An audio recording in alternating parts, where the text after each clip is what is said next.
नमस्कार, आप देख रहे हैं न्यूज 24। मैं हूं विपनेश माथुर और न्यूज 24 पर अब की बार किसका होगा बंगाल, बड़ी कवरेज लगातार जारी है। बंगाल की राजनीति में लगातार हलचल है। जी हां, मुख्यमंत्री ममता बनर्जी कल शाम अस्पताल से डिस्चार्ज हो गई हैं। दावा है कि ममता बनर्जी व्हील चेयर से चुनाव प्रचार की शुरुआत फिर से कर रही हैं, फिर से मैदान में उतर रही हैं। ये आज की 4 तस्वीरें हैं। वहीं ममता पर हुए हमले की रिपोर्ट को लेकर इलेक्शन कमीशन संतुष्ट नहीं है। आयोग ने राज्य के मुख्य सचिव से इस मामले की फिर से डिटेल मांगी है। और वहीं किसान नेता राकेश टिकैत भी आज बंगाल में किसान महापंचायत करेंगे। टिकैत कोलकाता नंदीग्राम में महापंचायत करने वाले हैं। और इसके अलावा बंगाल समेत चुनावी राज्यों में प्रत्याशियों के नामों को लेकर आज बीजेपी नेता दिल्ली में मंथन करेंगे। यह है आज की बड़ी खबर। दिन भर रहेगी हमारी नजर। और सबसे पहले आज की बड़ी खबर का रुख कर लेते हैं। पहली बड़ी खबर का, पश्चिम बंगाल की मुख्यमंत्री और टीएमसी प्रमुख ममता बनर्जी पर हुए कथित हमले को लेकर इलेक्शन कमीशन ने सख्त रुख अपनाया है। इलेक्शन कमीशन काफी सख्त है और इलेक्शन कमीशन ने राज्य के मुख्य सचिव से इस मामले को लेकर और ज्यादा रिपोर्ट तलब की है और ज्यादा जानकारी इस मामले में मांगी है। आयोग ने आज शाम 5 बजे तक रिपोर्ट जारी की। और आपको बता दें कि ममता बनर्जी के आरोपों के बाद चुनाव आयोग ने इस मामले की रिपोर्ट मांगी थी, जिस पर पश्चिम बंगाल सरकार ने राज्य चुनाव आयोग को रिपोर्ट भेजी थी। और राज्य के मुख्य सचिव, जी हां, मुख्य सचिव अल्पन ने शुक्रवार शाम को ममता बनर्जी पर हुए कथित मामले में अपनी रिपोर्ट चुनाव आयोग को सौंप दी। चुनाव आयोग को अपनी रिपोर्ट में कहा है कि नंदीग्राम में सीएम ममता बनर्जी के पैर में चोट कार के खुले दरवाजे के कारण लगी है। और इस रिपोर्ट में कहीं भी 4 से 5 लोगों के हमले का जिक्र नहीं किया गया है। जबकि ममता बनर्जी का आरोप है कि कुछ अज्ञात लोगों के हमले में उन्हें गंभीर चोट आई थी। बताया जा रहा है कि चुनाव आयोग के अधिकारी वीडियो कॉन्फ्रेंसिंग के जरिए रिपोर्ट पर चर्चा करने की तैयारी कर रहे हैं, वो भी हम आपको दिखाएंगे। लेकिन कुल मिलाकर बड़ी खबर यह है कि चुनाव आयोग रिपोर्ट से संतुष्ट नहीं है और इस पर चर्चा भी करेंगे। खास मेहमान भी हमारे साथ जुड़ेंगे, वहां पर भी आपको लिए चलेंगे। लेकिन मनोज पांडे गांधी मूर्ति से कोलकाता से इस वक्त हमारे साथ मौजूद हैं, टीवी स्क्रीन पर आपको नजर भी आ रहे हैं। और साथ ही गाजीपुर बॉर्डर से कुंदन सिंह इस वक्त हमारे साथ मौजूद हैं। एक एक करके आपको लिए चलते हैं। लेकिन सबसे पहले कोलकाता, मनोज पांडे आपके पास आते हुए आज दिन भर का कार्यक्रम मुझे बताइए कि किस तरह से कार्यक्रम रहने वाला है, क्योंकि आज किसानों की महापंचायत भी है, दीदी को छुट्टी भी मिल गई है और उधर इलेक्शन कमीशन भी अब काफी सख्त हो गया है।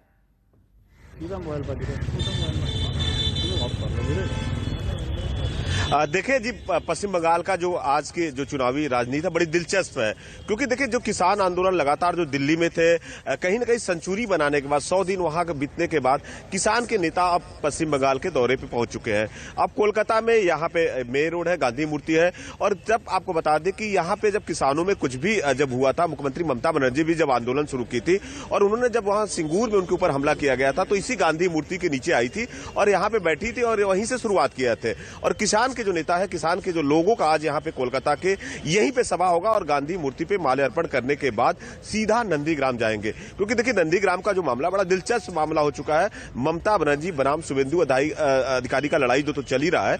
अब इसमें किसान के जो नेता है किसानों के पास में जाएंगे। आपको बता दें कि पश्चिम बंगाल में किसान जो मुद्दा है बड़ा अहम रखता है, क्योंकि मुख्यमंत्री ममता बनर्जी भी इसी मुद्दे को उठाकर सत्ता में मुख्यमंत्री ममता बनर्जी तक सफर किया था। किसान के नेता पहुंचे हैं, ये नंदीग्राम में वहां पे जाएंगे और किसानों को बताएंगे कि जो ये बिल के बारे में किस तरह से किसानों का नुकसान हो रहा है और कैसे इसको हित में लाया जाए। और ये साफ तौर पे कहेंगे कि बीजेपी का कहीं ना कहीं उनको वोट न दिया जाए। इन सब चीजों को लेके नंदीग्राम और दूसरा इनका पड़ाव होगा सिंगूर, क्योंकि सिंगूर में ज्यादा किसान है। किसानों के लेकर मुख्यमंत्री ममता बनर्जी ने शुरुआत किया था, तो जाहिर सी बात है किसान के नेता यहां पहुंच चुके हैं। और दूसरी तरफ देखें मुख्यमंत्री ममता बनर्जी का, उनको कल हॉस्पिटल से डिस्चार्ज मिला है, वो अपने घर पहुंच चुकी है और 2 दिन तक मुख्यमंत्री ममता बनर्जी, उसके बाद उनका प्रचार प्रसार शुरू होगा। और प्रचार प्रसार इस बार बड़ा आक्रामक तरीके से होगा, क्योंकि मुख्यमंत्री ममता बनर्जी देखे मंच पे थी, शेरनी की तरह से दहाती थी, एक मंच से दूसरी तरफ जाती थी। लेकिन अब मामला पूरा बदल जाएगा। मुख्यमंत्री ममता बनर्जी व्हील चेयर पे और उनके पैर पे पट्टी बंधी होगी। तो जाहिर सी बात है अब जो चुनाव का समीकरण होगा कहीं ना कहीं अलग होगा और तीखे अंदाज से होगा। लोगों की सहानुभूति मुख्यमंत्री ममता बनर्जी की तरफ होने की उम्मीद टीएमसी पार्टी के लोग कर रहे हैं। तीसरी बात आपको बता दें कि बहुत बड़ा दिलचस्प है, जिस तरह से देखे यहाँ पे मुख्यमंत्री ममता बनर्जी ने साफ तौर पर आरोप लगाया था कि उनको करीबन 4 से 5 लोगों ने गाड़ी पे धक्का दिया था। लेकिन राज्य सरकार की तरफ से जो चुनाव आयोग को लेटर भेजा गया उसमें साफ तौर पे कहीं इस बात की जिक्र नहीं है। और जो हमारे सूत्र बता रहे हैं कि चुनाव आयोग अब वीडियो कॉन्फ्रेंसिंग के द्वारा इस सब चीजों को लेकर राज्य सरकार के लोगों से बात करेगा और इसमें क्या मामला उस तख्तों को लाया जाएगा। हम इस समय मौजूद है गांधी मूर्ति पे, हमारे साथ में किसान के नेता है, हम इन्हीं से बात कराते हैं कि देखिए पश्चिम बंगाल की जो किसान की आंदोलन है, आज पहला दिन है, क्या शुरुआत हो रहा है, कैसे आप लोग आंदोलन की जो तैयारियां हैं बंगाल के धरती से शुरू कर रहे हैं, क्या क्या कार्यक्रम है? सबसे पहले तो मैं न्यूज़ 24 को धन्यवाद देना चाहूँगा, क्योंकि जितना साथ न्यूज़ 24 ने इस किसान आंदोलन में हमारा दिया है, चाहे वो पंजाब हो, सिंघू बॉर्डर हो या और टिकरी बॉर्डर हो, गाजियाबाद बॉर्डर हो, जिस हिसाब से आपने हमारा ये साथ दिया है, सबसे पहले तो मैं न्यूज़ 24 को अप्रिशिएट करता हूँ, धन्यवाद देता हूँ।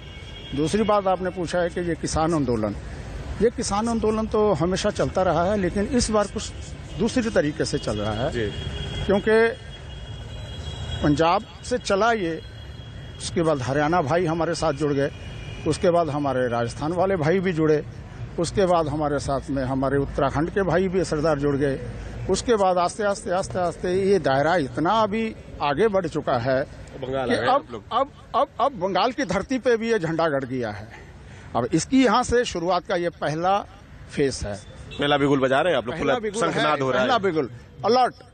जैसे पहला बिगुल आर्मी में बजता है तो सोल्जर पूरे टाइट हो जाते हैं कि ड्रेस पहन लो, तैयारी हो गई, अभी मार्च पास्ट शुरू होना है। ये पहला बिगुल है। हम लोग ने गांधी मूर्ति को क्यों चुना? क्योंकि गांधी मूर्ति एक ऐसा है आंदोलन का पहला, हम जितने देखते हैं शुरुआत यही से होती है। ऐसा है कि देखिए, गांधी जी की अगुवाई में तो हमारे आगे पहले भी आंदोलन हो चुके हैं, तो वो ये आंदोलन जैसे उन्होंने कहा था माननीय हमारे प्रधानमंत्री जी ने कि ये तो आंदोलन जीवी हैं, तो सबसे पहले तो आंदोलन हमारे गांधी जी ने ही शुरू किया था जी, है ना। तो उस आंदोलन की ये शुरुआत ऐसे चली है कि गांधी जी का चरखा तो अभी रुकेगा थोड़ी, जाहिर सी बात है, जब देखे घूमते ही चले जाएगा, इसीलिए ये आंदोलन यहाँ से शुरू कर दिया गया है। जी देखिए, जिस तरह के गांधी जी का जो चरखा है कहीं न कहीं ये चलता रहेगा, तो साफ तौर पे देखिए बंगाल की सियासी पूरी चरम सीमा में। और आपको बता दें कि बंगाल में पहला ऐसा समीकरण है जो नंदीग्राम पूरे फोकस में है, क्योंकि जो नंदीग्राम जीतेगा वही पश्चिम बंगाल पे राज करेगा। ये मनोज आपने बहुत बड़ी बात कही, लगातार हम भी इसी का जिक्र कर रहे हैं कि जो नंदीग्राम जीतेगा वो बंगाल जीतेगा। आप बने रहे हमारे साथ। अब आपको सीधे लिए चलते हैं गाजीपुर बॉर्डर कुंदन सिंह के पास। कुंदन, किसान लगातार जो है मोर्चा खोले हुए हैं, कोलकाता पहुंच चुके हैं, वहां महापंचायत होगी, उस पर मैं बात करूंगी, लेकिन एक बहुत बड़ी जो अहम खबर है वो ये है कि चुनाव आयोग राज्य सरकार की तरफ से जो रिपोर्ट भेजी गई है मुख्य सचिव की तरफ से, उससे संतुष्ट नहीं है, क्योंकि उसमें हमलावरों का जिक्र नहीं है। शाम तक और डिटेल मांगी है।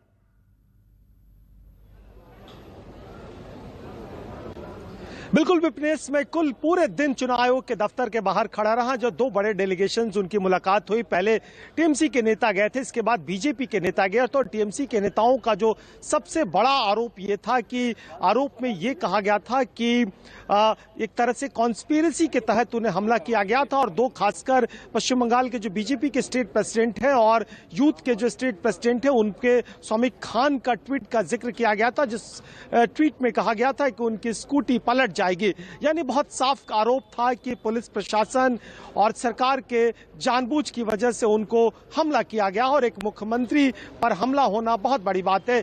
और शायद इसीलिए जब चीफ सेक्रेटरी की तरफ से रिपोर्ट आई, रिपोर्ट में दो बातें बहुत साफ जिक्र किया गया कि एक बात कही गई कि दरवाजा अपने आप बंद हो गया और दरवाजा बंद होने की वजह जो खंबा था, जो पिलर सड़क पे सबने दिखाया है, न्यूज़ 24 ने भी रिपोर्ट किया है, वो एक तरह से वो वजह थी जिसके वजह से पुश हुआ। लेकिन जो आरोप है टीएमसी का कि लोग खड़े थे, लोगों ने जानबूझ के पुश किया, गाड़ी को धक्का दिया गया, दरवाजे को फोर्सली किया गया, यानी ममता बनर्जी को चोटिल पहुंचाया जाए। तो कुल मिला के जो टीएमसी का आरोप है, उस आरोप के परिप्रेक्ष्य में इलेक्शन कमीशन बहुत साफ चाहता है कि डिटेल रिपोर्ट्स में इन सब बातों का भी जिक्र हो कि क्या वो लोग खड़े थे, वो मिलने वाले खड़े थे, विरोधी गुट के खड़े थे या हमलावर खड़े थे, वो कौन लोग थे, सीसीटीवी क्या दिखाता है, जो ग्राउंड रिपोर्ट थी वो क्या कर रही थी, लोकल एडमिनिस्ट्रेशन क्या कर रहा था, पुलिसिंग क्या कर रही थी, जिस तरह की सिक्योरिटी उनके पास है वो क्या कर रहे थे, इन तमाम चीजों पर रिपोर्ट साफ मांगी गई है। ठीक और है अगर कुंदन, रिपोर्ट आप से अपनी नजर संतुष्ट बनाए नहीं रखिएगा, होता, तो चुनाव हो सकता है आयोग इसके एक्शन बाद- में है। इस बीच एक बड़ी खबर आ रही है, सीधे रुक कर लेते हैं। अब से थोड़ी देर के बाद सुबह 11 बजे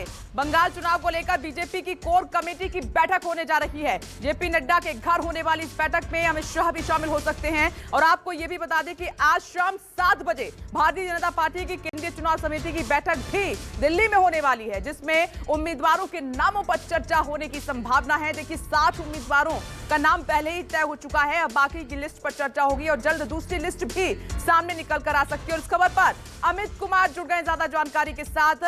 अमित, बहुत जल्द बीजेपी की तरफ से दूसरी लिस्ट भी जारी हो सकती है उम्मीदवारों की? जी हाँ, दूसरी लिस्ट भी जारी होगी और आज शाम को 7 बजे बैठक होने वाली है, चुनाव समिति की बैठक। और उसमें उससे पहले जो बंगाल के तमाम नेता है उन्हें कल शाम को ही दिल्ली बुला लिया गया था। कल देर रात भी उन लोगों ने आपस में मंथन किया है और अभी भी बैठक होगी। इसके अलावा जो उम्मीदवारों को लेकर चर्चा तो होगी ही, इसके अलावा जिस तरह से ममता बनर्जी ने को जो चोट लगी है और इसके बाद एक तरह से आप कह सकते हैं जो बीजेपी का आरोप है कि वो जिस तरह से पूरा माहौल बना रही है, तो ऐसे में कहा जा रहा है कि अब आने वाले 2-3 दिनों में वो बाकायदा कैंपेन भी स्टार्ट करेगी, व्हीलचेयर पर करेगी। तो इसके लिए क्या करनी है, क्या करना चाहिए, क्या रणनीति होनी चाहिए पार्टी की, इन सब तमाम चीजों पर चर्चा होगी। लेकिन पार्टी जो है तमाम कोर ग्रुप के जो नेता है वो 11 बजे पहुंच जाएंगे जेपी नड्डा के घर पर। थोड़ी देर में अमित शाह भी पहुंचेंगे वहां पर। और जो जानकारी है कि वहां पर जो बाकी जो 6 फेज हैं उसके उम्मीदवारों का नाम भी फाइनल कर लिया जाएगा चुनाव समिति की बैठक से पहले। ठीक है अमित कुमार, बड़ी जानकारी देने के लिए आपका शुक्रिया। मनोज पांडे आपका भी बहुत बहुत शुक्रिया और साथ ही कुंदन सिंह आपका भी बहुत बहुत शुक्रिया। नमस्कार, मैं हूं मानक गुप्ता। अगर आपको हमारा ये वीडियो पसंद आया हो तो इसे लाइक और शेयर जरूर करें और हां, हमें सब्सक्राइब और फॉलो करना ना भूलें ताकि आप देश और दुनिया की कोई खबर मिस ना करें।